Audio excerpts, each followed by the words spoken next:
Is the stream starting? It says it's still waiting. I hit start streaming. Hmm. What the hell is? Give it a harder smack. Yeah, give it a harder smack. Hold on, let me. What is going on? Stream key. Yes. It's waiting for you, it says. Yeah, I know. Usually when I hit the button that says start streaming, it starts streaming right away. That's all I have to Hmm. do. What? Come on.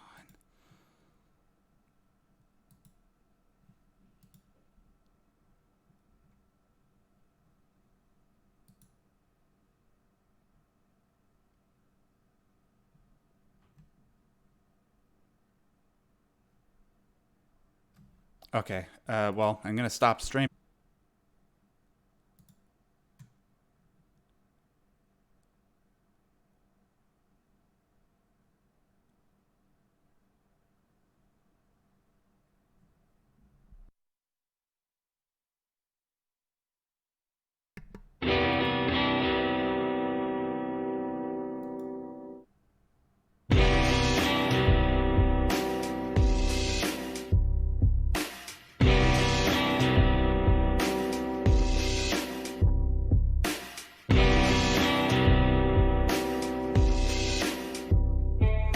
Technology sucks. Yes, it does. Yes, it does. When it's not, it doesn't work. Yes, it does. Technology's awesome until it doesn't work. Hello, ladies and gentlemen. Welcome to another edition of the Differently Wired Show, episode 19. I can't believe we're almost at the big 2-0. I'm your host, as always, Max Derrat, and the reason why I was singing about how much technology sucks is because it sucks when it doesn't work. And every other time, like 99.9% of the time when it does work, it's a miracle, obviously. But before we started the show, the reason why we're just a couple minutes late is because for whatever reason, when I hit the go to stream on OBS, just wasn't streaming. And then I just went back into my YouTube dashboard and got the stream key, re-input it. Apparently that fixed stuff. So there you go. Aren't I a genius? Tell me I'm a genius. Come on, I'm John, for waiting. Christ's sake. I got the other two muted. You're the only one that's not muted. Anyway, here is the ever helpful at having my back, John Tucker. How do you do? Good evening. I do well. Aside from the technical difficulties, we have a really nice show lined up for you guys today. I actually forgot to mention this to you, John, before we got started. What I want to try and do is get you to sort of go first for the questions and the topics today, because I feel like I sort of overtake the time that, like, I probably spend 70% of the time talking during the shows. At least that's how I feel. So I just wanted to give you a Well, little bit that's more okay. time. Your voice is prettier than mine, so don't worry about Well, on that we can agree. Anyways, let's go on to the first. Before we go on to the very first topic, I just want to do the usual stuff that you guys are tend to expect. First of all, Facebook page. We don't just have 19 likes. I should probably update this picture. We actually have more than that. But I know some of you that are watching right now do not or have not liked the Facebook page, and you do have Facebook. So if that's the case, what's going on? Anyways, just go and like it. We post updates there. We respond to your queries there. It's all good. And also, Discord server. We're past 350 members right now. I think we're at like 365 last time I checked. And we're growing steadily. Hope to.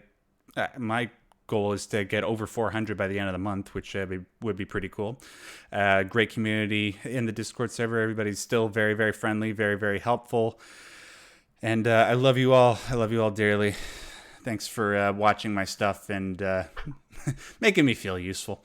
Aside from that, we're going to jump right into the main topic of the day, which was suggested to somebody in the Discord chat. I think it was Hollowbreen that suggested this. I might be wrong. But anyways, we want to talk about Burnout. Notice this is a shout out to all the fans of Burnout. I never played a Burnout game, but based on what I've seen of the game, it looks pretty cool. Should have played it back in the day. So Burnout, wow, this is a really appropriate subject to be talking about. I know, like, for those of you who have been following my channel over the past couple of weeks, I've been telling you about how I've been going through my own medical issues, and that has somewhat to do with burnout. I'll go into sort of the details in regards to my life, just brief. I'm not going to go into explicit stuff because, much of it is not really anybody else's business but my own. No offense, obviously.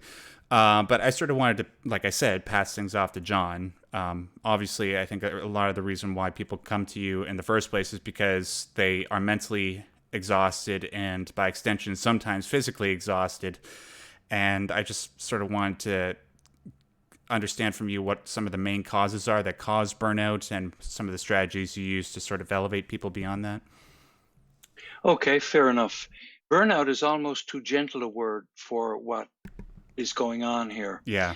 The the neatest introduction to burnout I've seen for quite a while is in Psychology Today. If you just go to Psychology Today website, where there's 10,000 therapists, they also have the topic of burnout.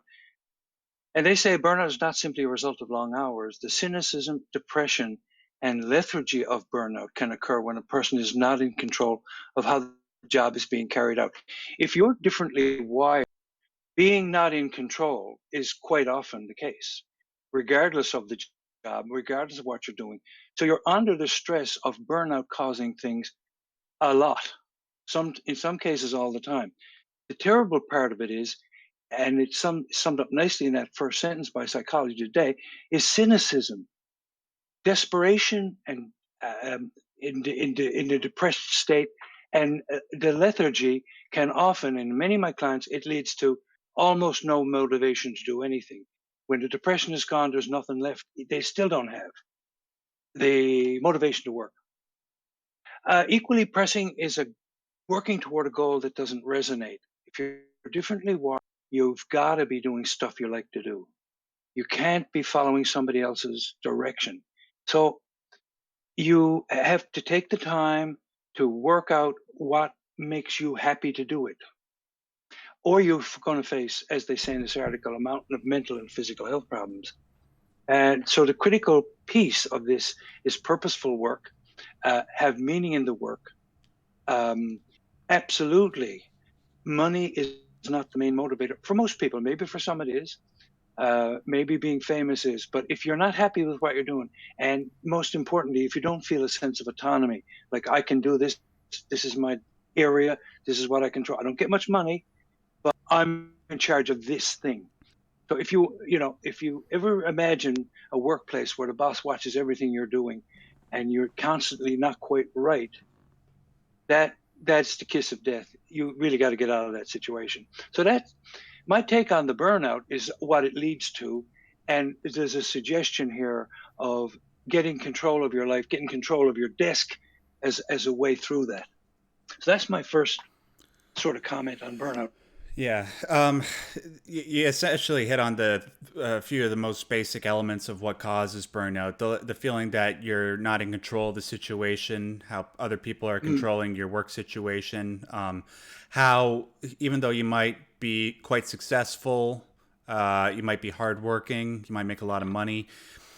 Unfortunately, the demands of a particular area of work might be too much and too much lacking in meaning and too much in terms of how it weighs on your physical and mental stability, that you don't want to stick with that.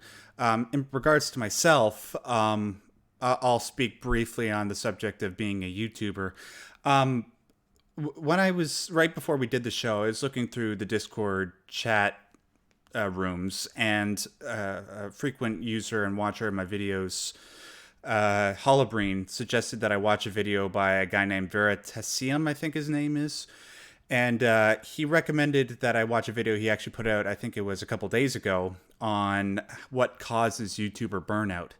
And essentially what it all boils down to is the YouTube algorithm.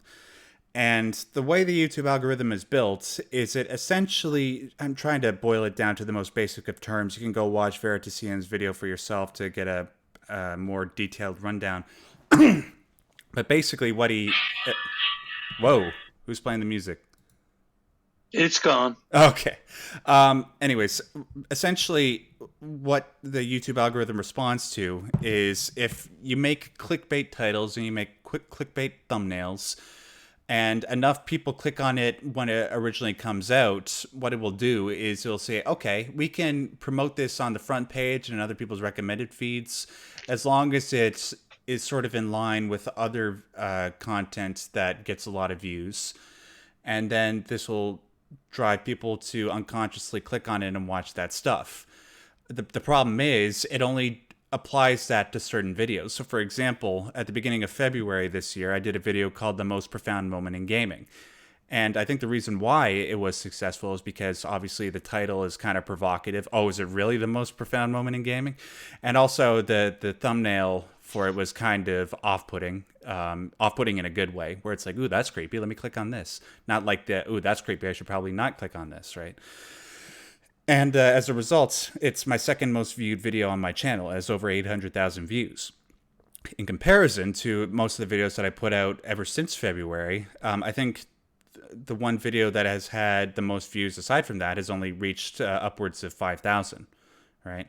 So I put a lot of work and effort into my videos and thought, and I like to make sure that I dot all my I's and cross all my T's before I put it out, so that way people don't have a reason to complain, right? I take pride in my work.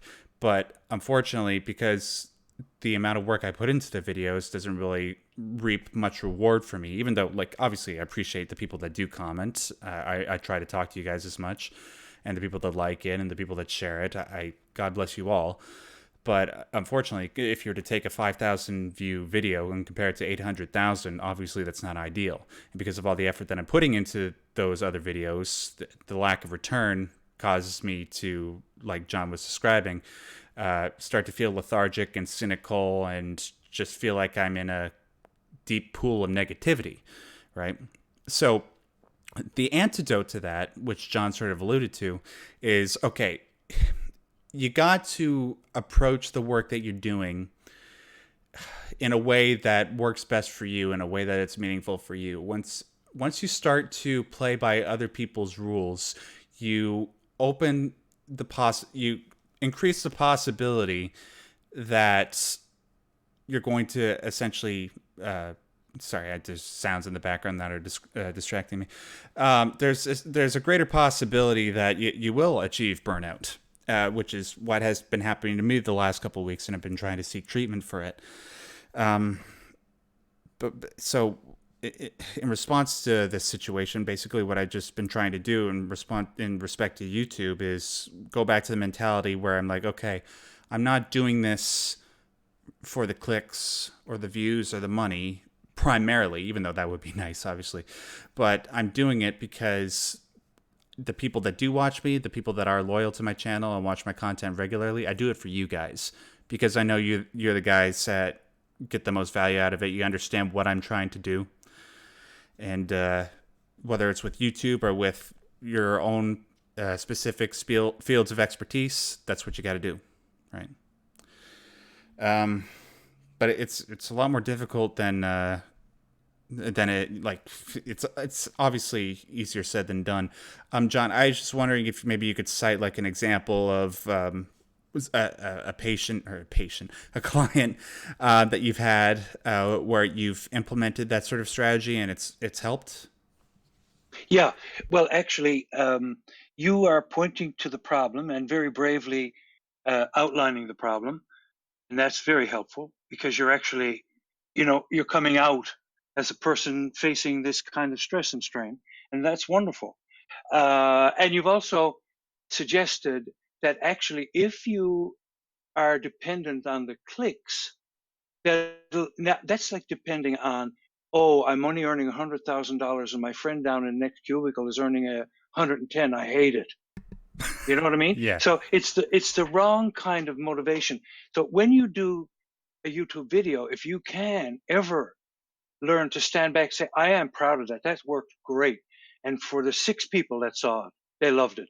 Or for the 40, or for the 100, or the 5,000. So moving away from using that external measure to judge yourself is very smart. And that's the way I usually work with clients on this issue.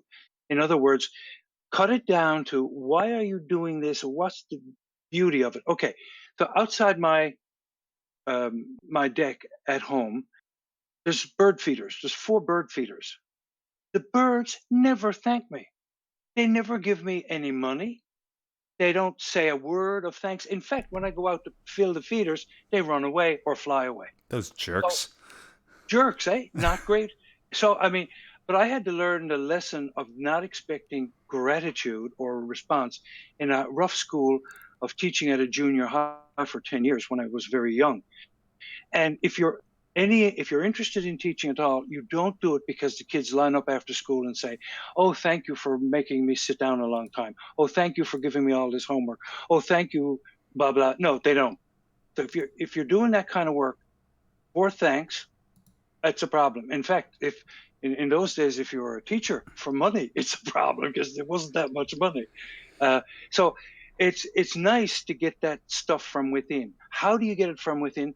By you being totally in control of what you're doing, and your attention is focused on the creativity and the art of it. And here's the other piece: you make the goals smaller and smaller until they're easily achievable, and the results don't require that external gratification. You're seeing it in very closely to you. So you just like build your world of autonomy based on those little small points, and of course there's a whole pile of other things differently wired folks do, hang around good people, stay away from people that are toxic to you, and all that other stuff. But narrowing the steps between what you need to do and what you must do. And another thing, I got to pick up on what you said, other people's rules. No, you gotta have your own rules. A lot of my clients have to get their own businesses or start their own services.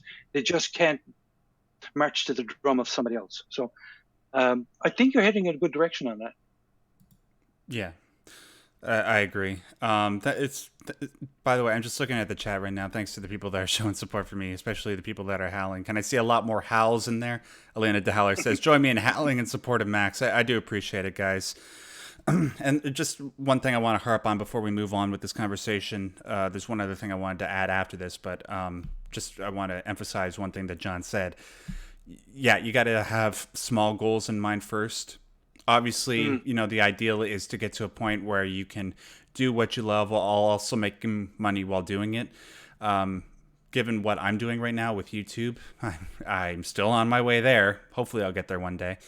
But you got to, if you are differently wired, there's very few other ways that you can approach these issues without driving yourself insane. So you got to start small, start doing what you're doing that you enjoy, and if you need like to find financial compensation, just take your time, find things that cater to your traits, your sensibilities. And after a while, once you start to develop a rhythm, a locomotion forward, then you'll reach that point and you'll be all the happier that you took the slow way, doing stuff that's meaningful, not what is expedient, as a famous psychologist would say. Anyways, before we move on to the mailbag segment, a user in my Discord server named Asperkek, I love that name, by the way, Asperkek. Well, I'll tell you quickly. I got to explain to John. Do you know what kek means, John? Not a clue. Okay. Is it a kind of seaweed? Yes, it's a special brand that you can find off the shores of Fiji in the Pacific Ocean. No, kek is. I said Fiji. They have great water in Fiji. They have. Yes. No, kek. You know the internet slang LOL. Yes, I do know that. Okay. Well, have you ever heard of a video game called Wait, I think I've asked you this. World of Warcraft. Yeah, I've heard it. Okay. I still didn't hear of it.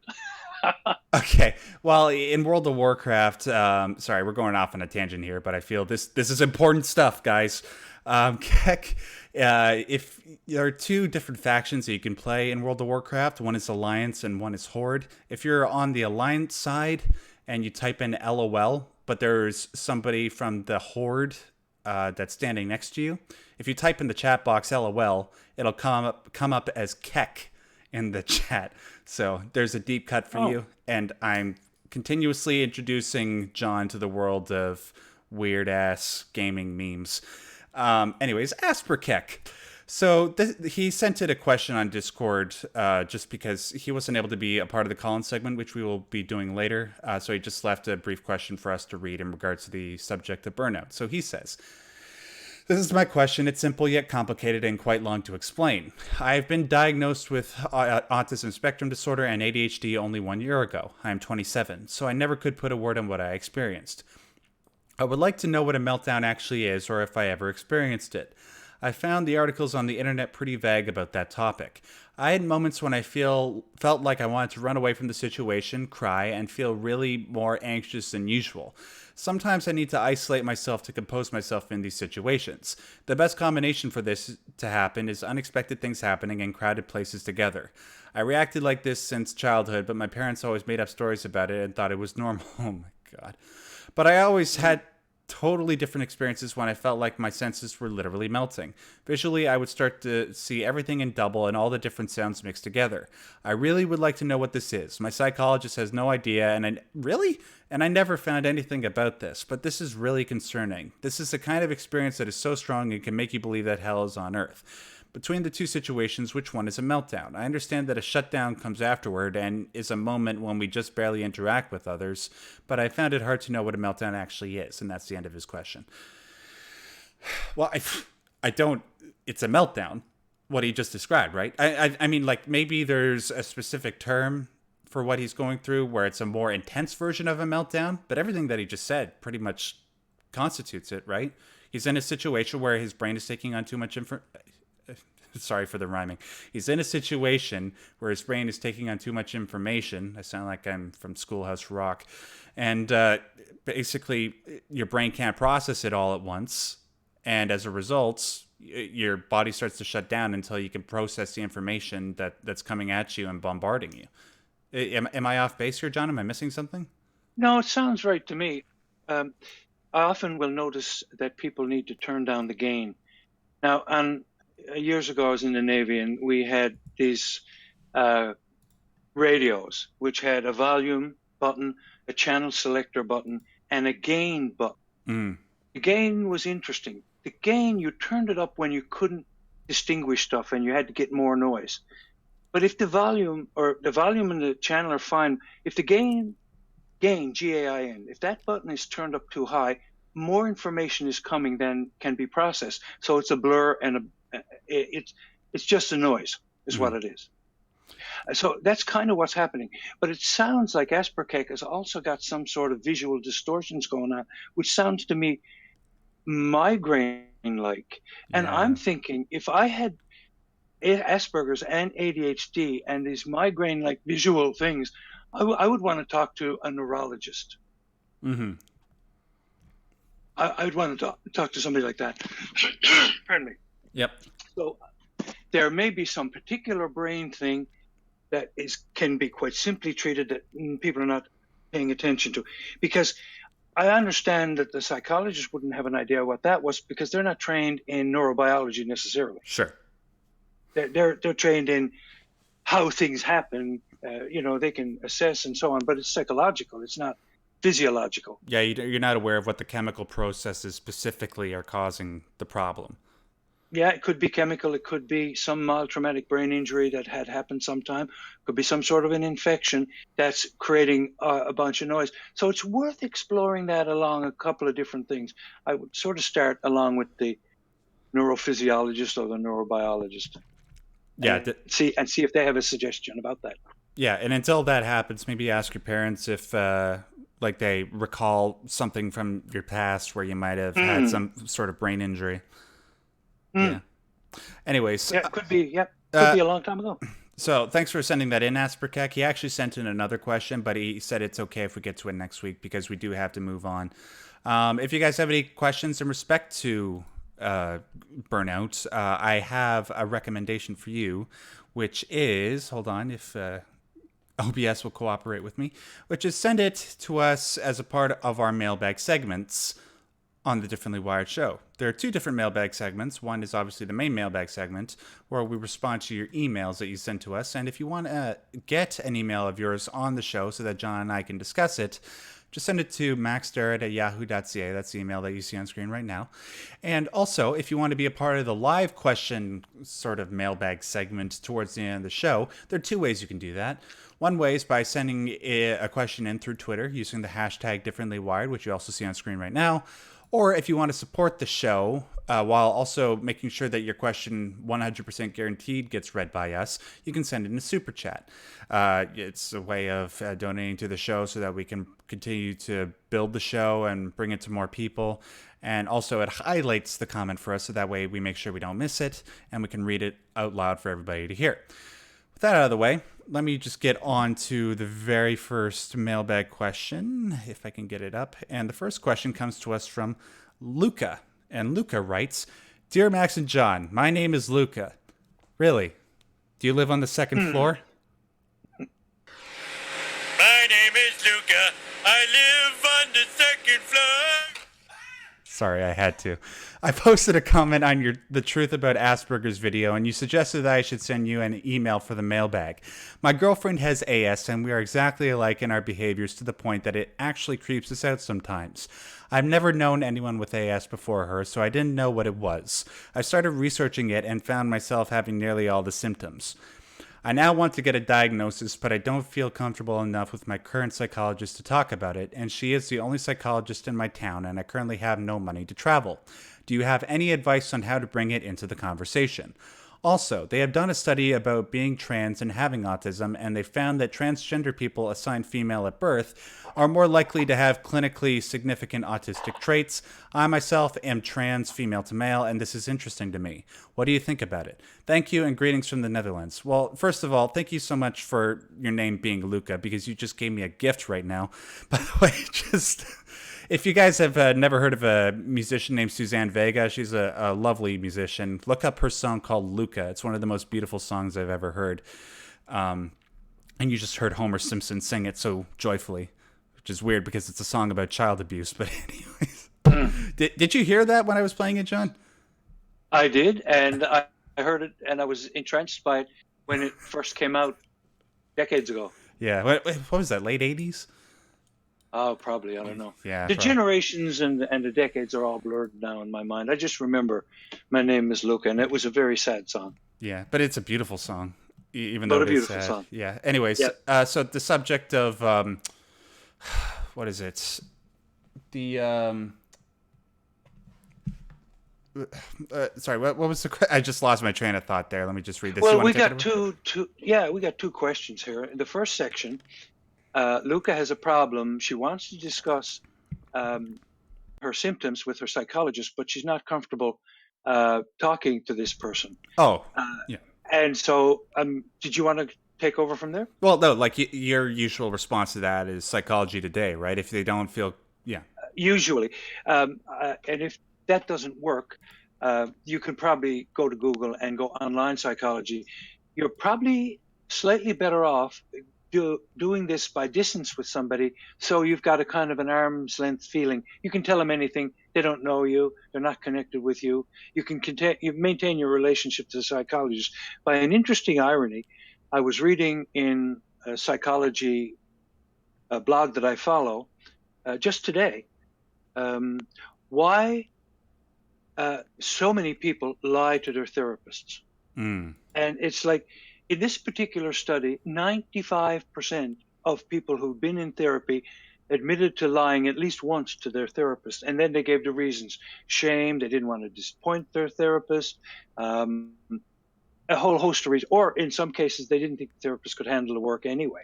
So there's any number of reasons why your relationship with your therapist may have something like that in it, and you don't want to talk about this particular issue, but you can do it online. So Psychology Today is the most readily available. So you can, from the Netherlands, talk to somebody in Atlanta, Georgia, or whatever. And not only that, but you will see opportunities to find students who do it. So if you don't have a lot of money, instead of being a lot of money, it's a modest amount of money. So I'd say definitely go online to do that. And again, we could bring up Seven Cups again. They have a thread that takes you to paid therapists, but they also essentially have this ability for you to connect with one another by listening and talking through text, and it's totally anonymous. So that's still good. And totally free. And totally free. Yeah. Yeah, I agree with everything that you said about that. And it's interesting. I thought I was the only one that's lied to my therapist in the past. Hearing that. No, it's common. Yeah. It's common. Yeah, 95%. Yeah, it makes sense. I think, yeah, like one thing that you said is like, oh, all the things that you could say to your therapist that might be too much work for them to handle. That's something I empathize with greatly. In respect to the whole trans thing, well, I think it can be just deduced a priori. I think that's how you pronounce it. A priori. A priori, yeah. There's a lot of overlap between people that are on the spectrum that are trans. Like the reason why people are transsexual, transitioning from one sex to the other, is because. Yeah, I knew what that was. Come on, I couldn't resist. Yeah. I know. I'm not talking about trans in terms of Transformers. Although that'd be pretty cool. Pretty weird, though. I didn't know Transformers could have genders, but whatever. We're going off on a weird tangent. Back to the trans thing. In my time on YouTube, when I've been talking about mental illness and Asperger's, I've encountered a whole bunch of people that are trans and have talked to me. They're all lovely people, especially because they've gone through so much hardship in their life. And it's hard to, not imagine a life being trans and not having it be unusually difficult, but as a result, they become the most interesting people. And like with AS, gender dysphoria, or whatever the DSM-5 calls it, it's a product of different wiring in your brain. So if there's an aspect of your brain that is wired to correspond with traditional sexual and gender expression, and that's differently wired, it makes sense that if one part of your brain is differently wired, then maybe another part is, and those are the elements that determine whether or not somebody has autism, right? I think it's pretty much as simple as that, right, John? Well, my first thought on that was that I can't answer the question of which is the more likely to be that, because I don't have any data on that. But what I find interesting in my work is how many trans people I end up being involved, helping, or their parents. Some cases, quite often, it's their parents, because these interventions, these changes in your life, you don't wait till you're 47. Usually, now some people do. Yeah. But usually, you realize it's a problem when you're very young and something's not working. You got to make some change. So it's usually parents that come to me actually first. Great. I just wanted to point out that Alina de Haller, the aforementioned Haller, just sent in a super chat of $4.99. Thank you so much, Alina, for that. She says, Max Derrat, did you see my mom's recommendation for a Burnout fact resource with Katie Morton's YouTube channel? Sent at 6:09. Thanks, Max. When did you, where did you send it to? Did you send it to me on Discord? Did you put it in one of the Discord chat boxes? Because I didn't see it, unfortunately. Alina, if you want to make sure that I see something, the best way they can do that is if you email it to me. I'll just put the email on screen again for you, in case you missed it, which is maxderrat@yahoo.ca. Just send that to me at any time, and I'll make sure that I see it, and then maybe John and I could talk about it on the show. Hopefully. I'd like to see that. Yeah, I'd like to see that too. Anyways, thanks again, Luca. I hope things are okay for you, especially if you live on the second floor. Yes, I think you've seen me before. Let's move on to the next question, which comes to us from DA. And DA writes, Jesse, ADHD kicking off here. Jesse Doman says she put it in the chat. Well, unfortunately, the chat goes by pretty quickly, and while I'm doing the show, I tend to miss those things. So, Elena, just send it to me through email. DA writes, hi, I just watched video The Truth About Asperger's and your email in the video in case people have questions. I have a dilemma now. My 4th grade son is homeschooled now, but I'm thinking of signing him in for public school for the next school year, only because of his lack of discipline. Because he does schoolwork only when he wants to do it, not when I tell him to do it. But I am scared of how he'd be able to adjust to public school and to be the whole day among his peers. Now, he's not aware that he is different. He's pacing while he talks. He imagines a lot. I assume it might be Asperger's, so I never took him to the doctor about it. What's your suggestion? Should I sign him in for public school or better to homeschool him? Thanks. Well, again, I have my own thoughts on this, but I'll let John take the reins again. Yeah, I'd be very nervous of dumping him into a public school Yeah. right away. He's not ready for that. However, I think there is a better solution than either one, and that is to discuss with this boy if he would like to go to school. And if he says, yeah, I'm curious about that, then go to the school and find a school. It's not easy in most countries and most jurisdictions to find a school that will let you pace while you talk, or will even let you talk while you think, or will let you stand up when you feel the need. It's quite common for them in school to try to make you fit into that round peg or square hole or something, to try to line you up and indoctrinate you into the way of so-called normal people. So that would be maybe traumatic to dump him into. However, I think a transition process of some kind of school whereby he and you both felt, there's a good chance that he would be happy there. Now, if there is such a school, then you need to stay in touch. You can't just say, okay, here he is. Let's the school take care of this. You need to be in touch with the teacher pretty regularly once that place. But I would kind of go slow. Yeah. You need That's my to thought. you need to tell him what to look out for if you're going to sign him up for something where he's able to have some social skills integrated into him, which it's very important that he gets some exposure to that. One thing that I usually recommend is some form of drama classes. If he's in grade 4, I'm assuming that he's 9 years old, 10 years old.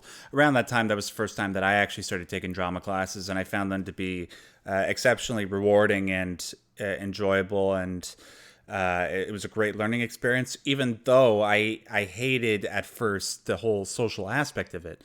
But what's great about drama classes, and I'll actually be detailing this in a video which should be coming out on my channel in the next couple of days, look out for it, is how drama classes are unique in the sense where they make sure that everybody at first is comfortable, it's established that nobody's going to be judged, and then after that things start to be implemented where you can actually start reading lines back and forth between one another, start to realize patterns and social interaction.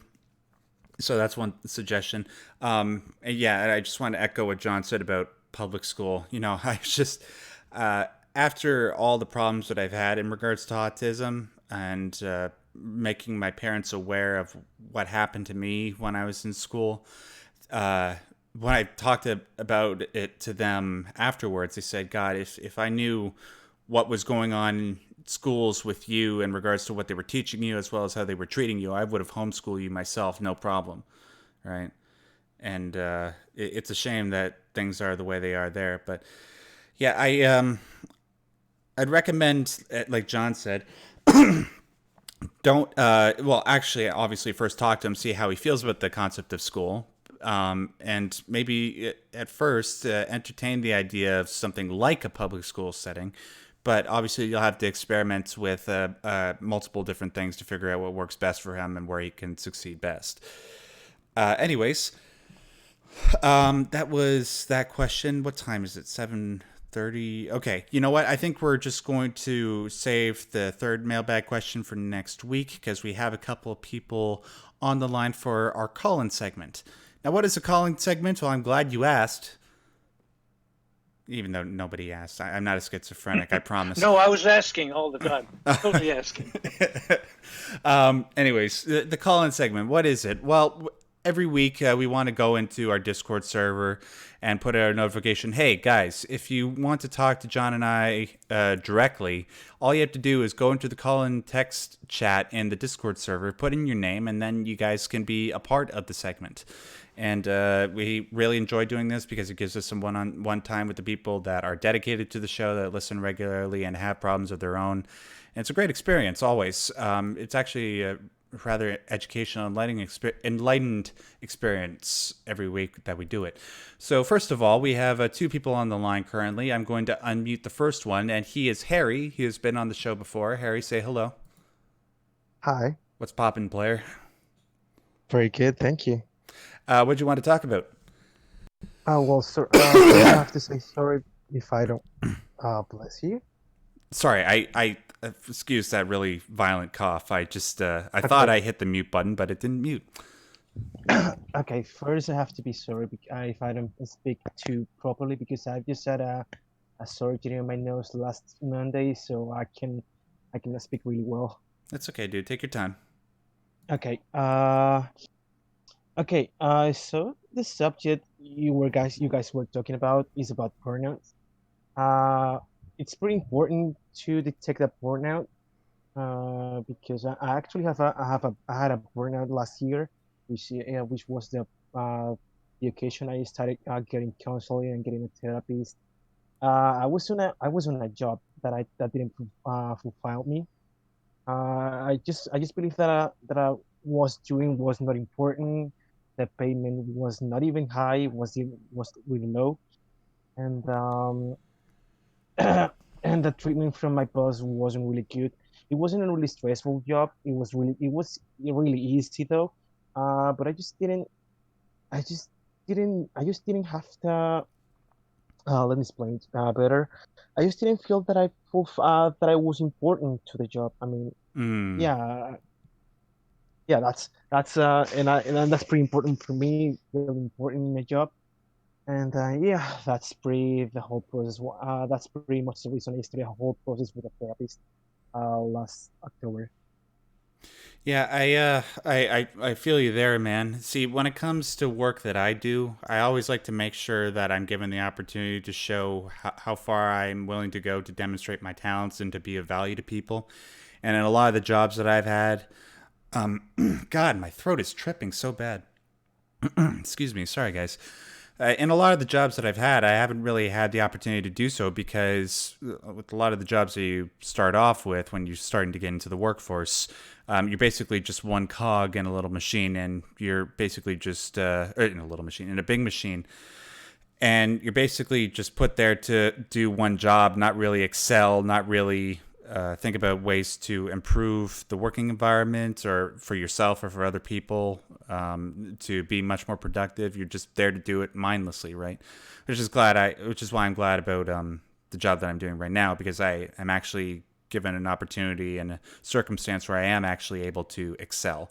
So, are you still dealing with issues in regards to finding work there, Harry? I left that job.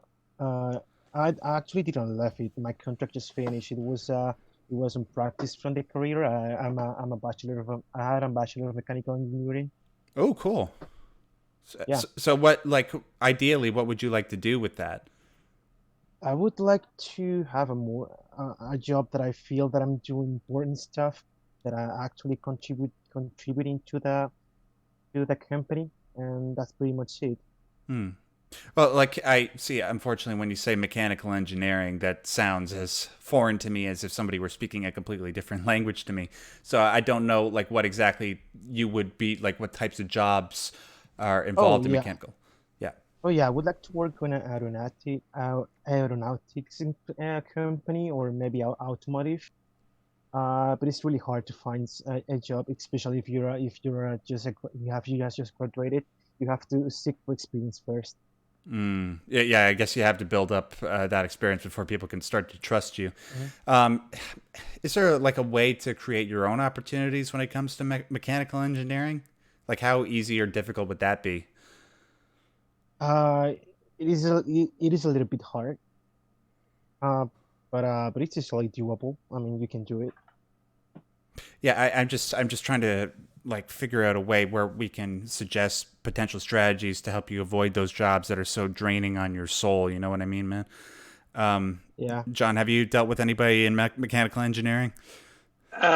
Yes, but I don't know enough about the field to advise specifically. But I do have a thought about a way of proceeding, and it might be along the lines of identifying people who are part of your tribe Mm. in some way and working with them. So, in other words, being home alone, working on stuff, you regularly go and meet with folks who are mechanical engineers, who have some of your traits, or are looking for work, and there's things you can share.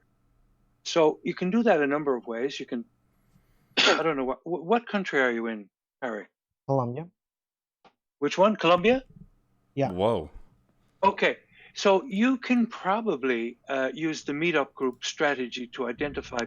So with the meetup, do you know meetup, the function? Yep. Okay. Yep. So if you cast your net there, you can become um, an organizer for a meetup group titled and designed for you. And you might say, who's interested in this and this and this? And who would like to discuss that and something? So you describe that and you cast your net wide on the meetup, and 2 people respond. That's all you want. Yeah. Then you've got your team. You don't need 500. A lot of this meetup stuff is organized for people to try to generate a lot of traffic, but you don't need a lot of traffic. You just need to identify people who you can partner with, work with, discuss with, form a company with, or have ideas bounce off each other with. So I'm thinking something like that might open the doors a bit for opportunities that are obvious through normal means. It's a timeless truism, but it really is not so much about what you know and about who you know. Because mechanical engineering, the most in demand jobs or skills involve science, technology, engineering, and math, right? So you would think that people like you, as smart as you are, would be able to find jobs easily, but it's not necessarily the case. And a lot of the time it is because of people that you know and not exactly what you know. Really, in terms Yeah. of the stuff that I've done in the past, it's helped me the most. Basically, the one good thing that I ever got out of university was a lot of the professors there had really great connections and really great knowledge to impart onto me when it came to how to use my skills in a productive way. It's some of the knowledge that I gotten from them really aided me when it came to starting my YouTube channel and making my content worth watching. Right. So yeah, I think that would be a decent place to start. Do you know anybody like off the top of your head that might that you met while doing your jobs that you can maybe speak to? They'd be friendly. You know what I mean? No. No. Hey, I had something else to say. Uh, I remember a couple of episodes ago that I told you that I was suffering AS. Mm-hmm.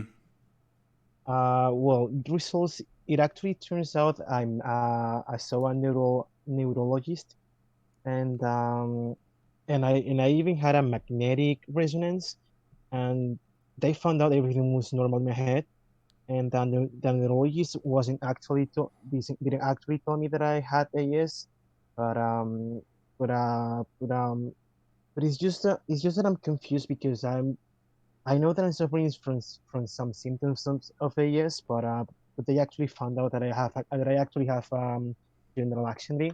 He Oh, okay. actually yeah, he actually gave me medication which is Paxil. So I'm really confused on what to do now. What did you say, Harry, your diagnosis became? General Uh, anxiety. Sorry. Oh, general General anxiety. anxiety. Oh, okay. I Yeah. got you.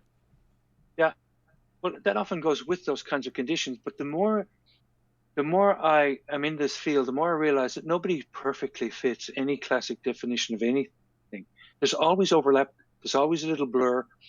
It's convenient. It's medically convenient for us to have definitions to work from to give us suggestions to go forward. But nobody ever fits anything neatly. You can certainly have AS-like symptoms, but so do people who have fetal alcohol syndrome. So do people who have ADHD. So do people who have Tourette syndrome.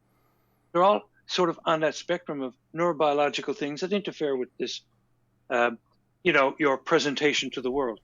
So generalized anxiety disorder often accompanies those kinds of symptoms. Yeah, I got to really stress what John said there. When it came to getting medical diagnoses for whatever was wrong with me, the first diagnosis I ever received was general anxiety disorder. It was from my family doctor at the time, and it only took a couple of years after that before I realized that it was actually AS.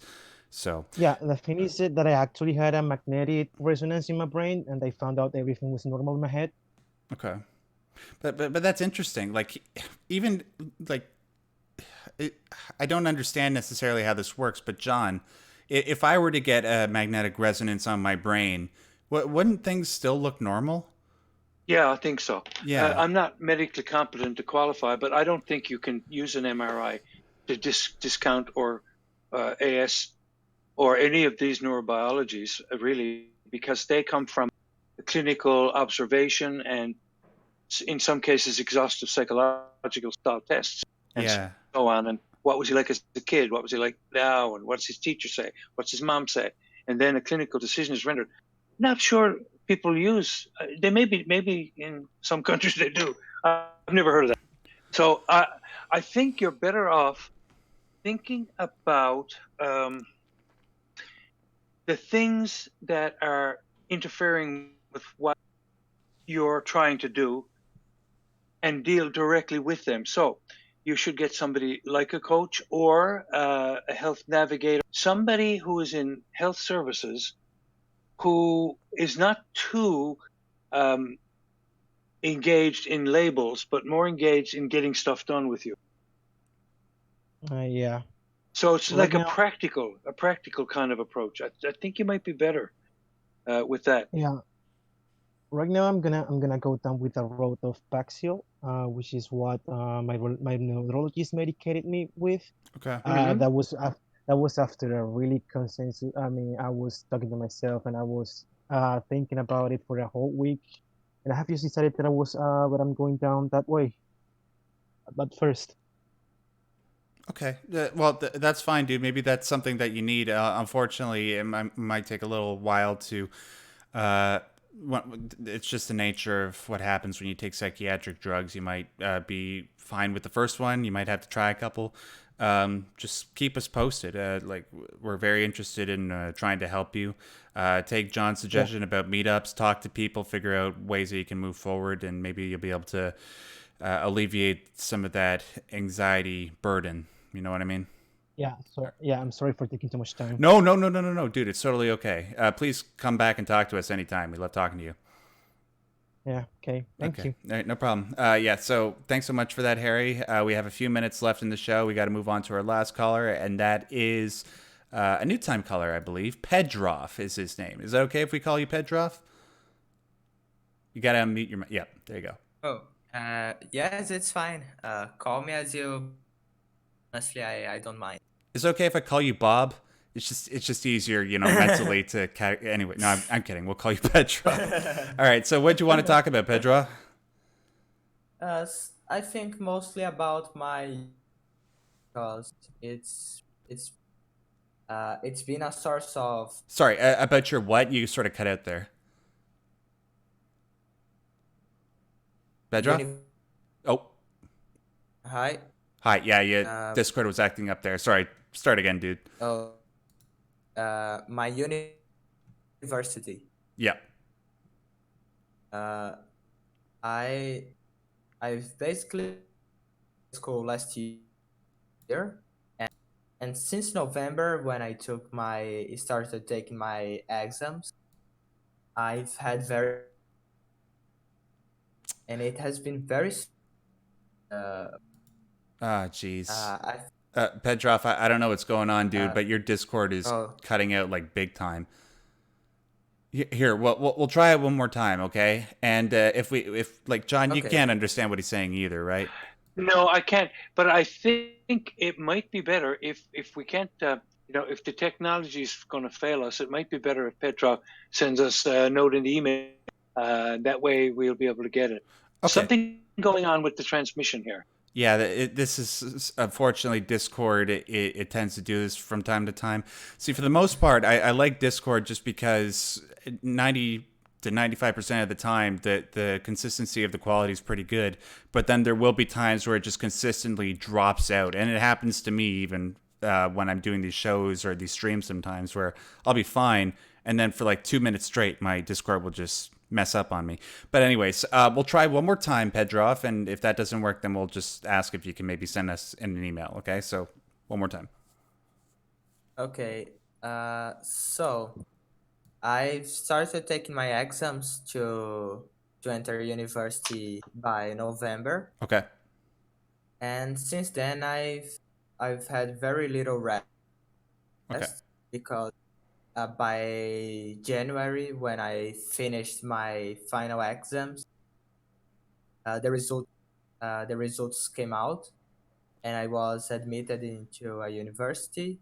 Oh, good. And the class started pretty early, and I had to move states, which made everything just take more time. And I really wanted to have some vacations, some holidays by the end of the year, which I was supposed to have, but I guess I had to sacrifice that for the exams. And I'm having medicine right now. It's a graduation course here in Brazil, and it's just very exhausting. I have classes every day from 8 a.m. to 6 p.m. and I waste about 1 hour to go by bus and 1 hour to return. Oh, Jesus Christ. Yeah, I'm just exhausted when I come home and I have to go to sleep quickly because I have to wake up early the other day, and they were very cruel with this first few months. And is that expected to continue in the future? Like that type of schedule? It's not expected to get much better, but it's improving slightly, Okay. and I some rest by Easter because I had 1 week of holidays in which I went back to to my my mother's house. I spent 1 week there seeing my friends and all. Uh-huh. And during that week it was just so good, relaxed. And there was a moment I got really stressed out there because my father said I had to do something with him, and I had already scheduled something with my friends. And I got so upset at him because, well, I was already doing wanting to do some stuff with my friends, and I only had 1 week to do so. And I got so angry, I shouted at him through the phone, and it was just a very big mess. He told me he would have slapped me if it was presentially. Yes, I was just very stressed out at that point, Well, and yeah, I that would be really very frustrating. Yeah. did that way. well, dude, I understand. With that type of workload throughout the week, I probably have lost my mind. But the amount of resilience that you've shown as somebody, a fellow traveler on the autism spectrum, is quite commendable. So, good job on that, dude. It's good to hear that things will supposedly be lightening up, just even if it's just a little bit in the future. But even with that said, I fear that at some point, like going back to the main topic of the show, if at some point you might become so exhausted with what you're doing that something worse than you yelling at your dad could happen. So what I'd recommend is somebody who just has gone to university and has had these types of problems. If you haven't already, well, let me ask you this: have you like disclosed your diagnosis to the university? Have you sought extra support for the program that you're doing? So I basically haven't disclosed. I'm really not that confident with my diagnosis. I mean that that makes me think I might have autism, but I'm really unsure right now, and I'm really not disclosing it to anyone because I don't know. I think if someone doubts it, well, I don't know. I'm a bit insecure about it. You can trust your instinct on that. If you don't feel like disclosing or anything, you don't have to right now. There's advantages both ways, but you need to do things that you feel are right for you. So somebody else might say disclose. You might say, well, I'm not ready. Okay, you're not. But I need to ask one other small question. That is, what is the status of your relationship with your father now? So I think it's better than it used to be when I lived with him. Okay. Okay. Yeah, because my stepmother was just a piece of crap, and my father didn't really help either. There were moments he made me very, very sad, very angry at him. He made me ashamed of eating popsicles with him because I had very sensitive teeth, and so I couldn't bite popsicles, so I just sucked them.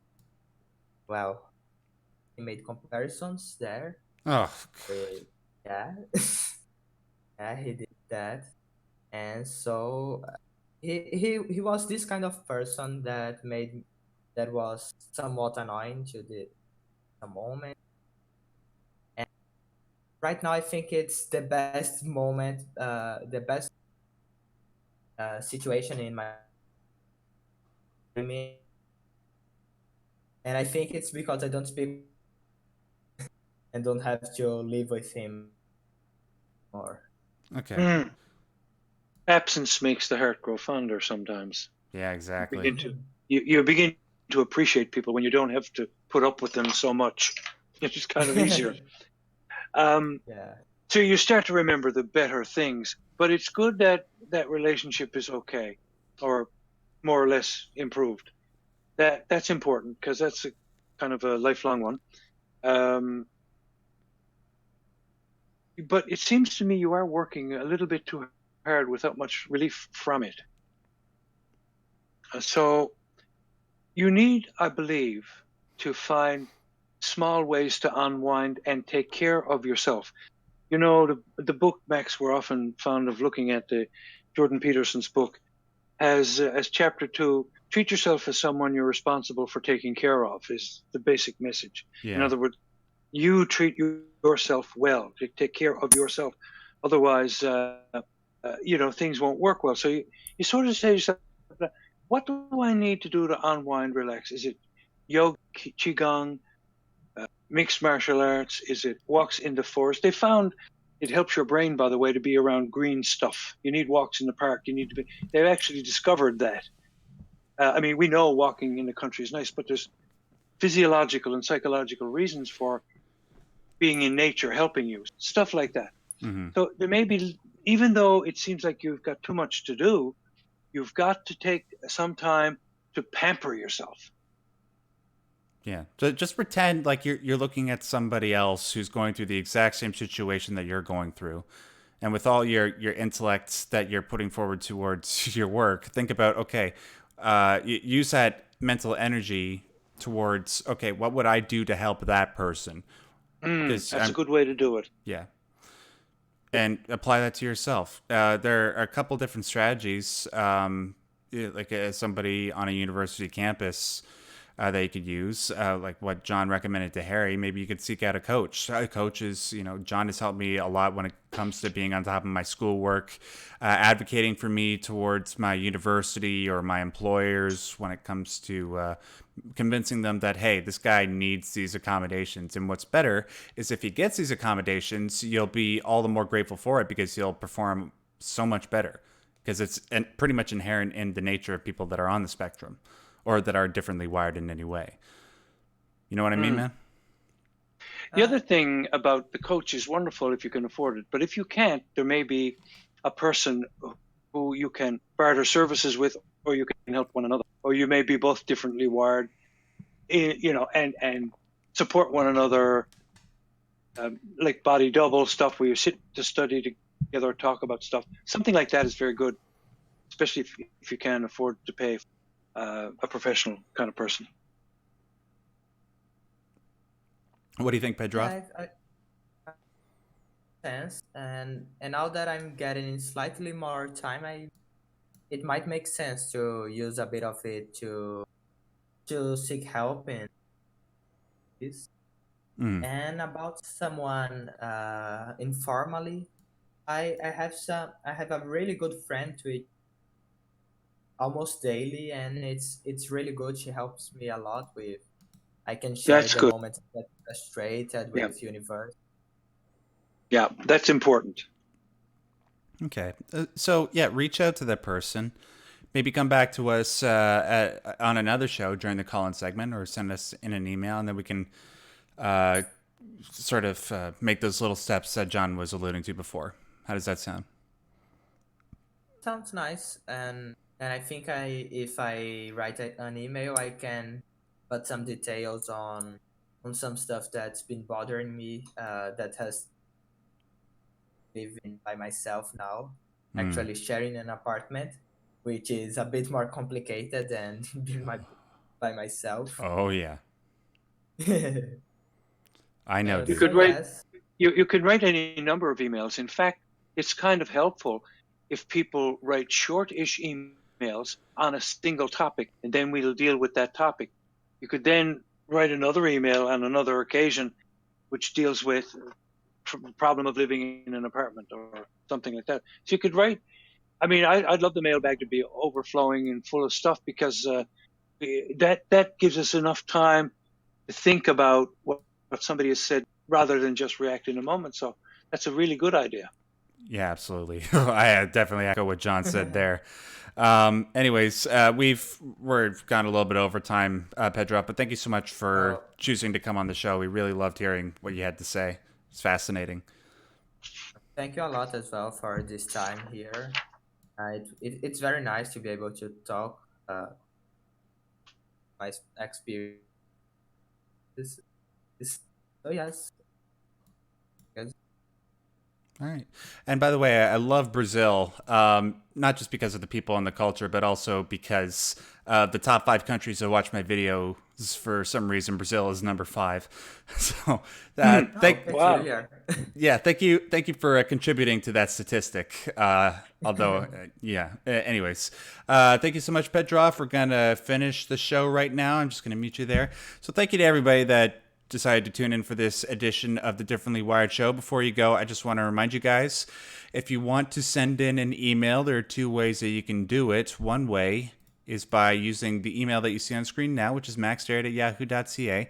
We're very much on top of the emails. We're getting to all of them. I'm very proud of that fact. John is too.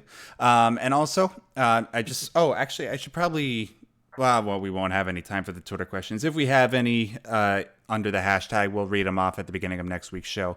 But yeah, if you want to make sure that you be a part of a live question segment on a future episode of the show where we answer questions live, just use the hashtag differently wired, or like what Alina did earlier in the show, if you want to ensure that your question gets read, send in a super chat, because that helps us financially in terms of supporting the show and towards the future. And also it highlights the question so that we make sure that we see it. Before you go, I just want to remind you guys, hey, hit the like button. Just do it. Just don't think about it. Just do it. Okay? Cool. We cool? We cool. Okay. And also, 2 other things. If you want to help support the show, there are 2 ways you can do it. One is financially, and the other is not financially. If you want to support us financially, one way you can do it is by using the PayPal link in the description box below. We're getting a couple donations from a couple of people recently. Very, very generous ones. We're very thankful to you guys for helping support the show in that way. And also, if you don't have the means to support us in that way, I totally understand. One thing that you can really do to help us, help this show and the channel as a whole, is just taking this video or any other video that you see on my channel that you enjoy and sharing it. That is literally the best way that you guys can help both me and John out in terms of achieving our goals of world domination. And setting up a Simpsons kin ethno state. No, I'm kidding. But anyways, that's an inside joke. Anyways, yeah. So before we conclude, I just want to finally thank John, as always, for his service to the show and to the community, the Differently Wired community. And Thank you. And until next week, when we do this again, just want to remind you guys, stay yellow.